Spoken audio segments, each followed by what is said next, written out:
Every year when Testalonga release their new vintages, there's much excitement in the Cape Town wine journalism community. It's one of the few wine range launches that really creates enough impetus or momentum to get us lazy journalists to trek 2 hours into the vast desert wasteland that is the Swartland. The tastings are usually held on Craig Hawkins' farm of Bandit's Cliff, and it's aptly named because it kind of looks like a ranch out of a spaghetti western. Last year though, the excitement was twofold because not only was he launching all of his usual vintages and wine ranges, but there was a new range to be released called the Mielie range. 2023 was the inaugural vintage of the Mielie range, which features two wines. The first is the Mielie Magenta, which is a 100% Grenache Noir. The second is today's hand drink solo wine of the day, which is the Testalonga Mielie Green Chenin Blanc 2024, made by winemaker Craig Hawkins in partnership with his wife Carla.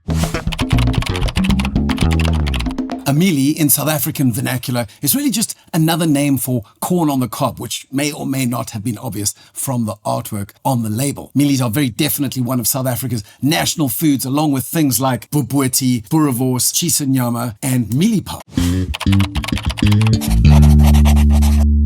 Now, if you've seen the full Testalonga range of wines before, you'll know that it really is quite a visually arresting hodgepodge of artistic styles and creative flair. But the trouble with all this creative flair is that it makes it very difficult to know which wine fits in where and which wine is the most expensive, because that's the one you're supposed to like the most. Problematically, there are no gold foil labels or big heavy bottles or impressive looking family crests, which may give us clues as to which wines are flagship and which wines are not. But perhaps part of the reason that happens is because Craig Hawkins as a winemaker is not trying to present flagship, he's trying to present vineyards, in the same way perhaps that a parent might boast about its children. And really, as parents, by and large, we try to avoid having flagship children. But even if we successfully manage to avoid having favoritism and flagship children, it is an unavoidable truth that some children are just more expensive than others. The same can be said of Craig's wines. If you must have some order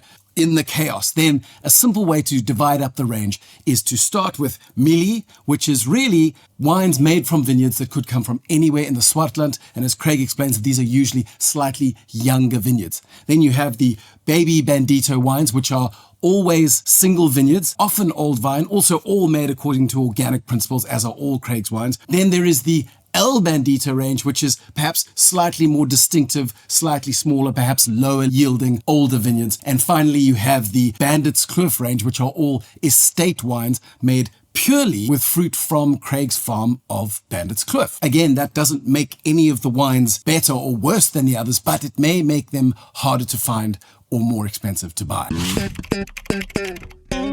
Every single one of the Testalonga wines up until now, prior to the Mielie range, were single vineyard wines, all farmed according to organic principles and also often old vine wines. The Mielie range, however, does not feature single vineyard wines. In fact, in the case of the Mielie Green Chenin Blanc 2024, the fruit comes from two different Swartland blocks. One which is indeed an old vine block planted in 1972, but the other one which was planted in 2001.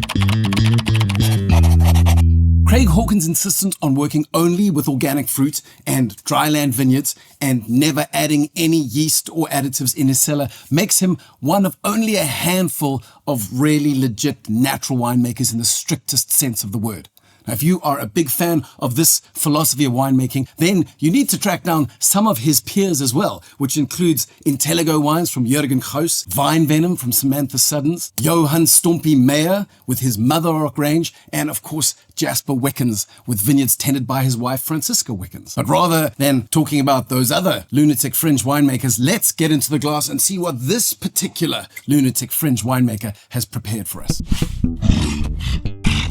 Well, when we give it a sniff, we get all sorts of unusual, really, on the aromas, given that it is a Chenin Blanc and not some weird mutant Latvian cultivar. The nose is a mix of herbal sort of honeybush tea, along with some sort of lemon bonbon, lemon candy, and then a very distinctive bergamot note. If you've never smelt Earl Grey tea, bergamot, I guess, is kind of at that intersection where citrus meets floral meets herbal. And if none of those explanations are helpful to you, then why don't you crack the bottle open yourself, give it a sniff, and you tell me what you think it tastes like. I'm always looking to broaden my vocabulary. When we give it a sip, well, on the palate, you do get far more classic Chenin elements going on. And by that, what I mean is a beautiful mix of tart and sweet stone fruit, some nectarine and apricots, but then also amongst the better Chenin Blancs, you get brighter, juicier citrus elements and that beautiful snap of bitter grapefruit at the end. If you don't get bitter grapefruit snapping on the finish, well then, what are you even doing? The other thing that's great about this wine is that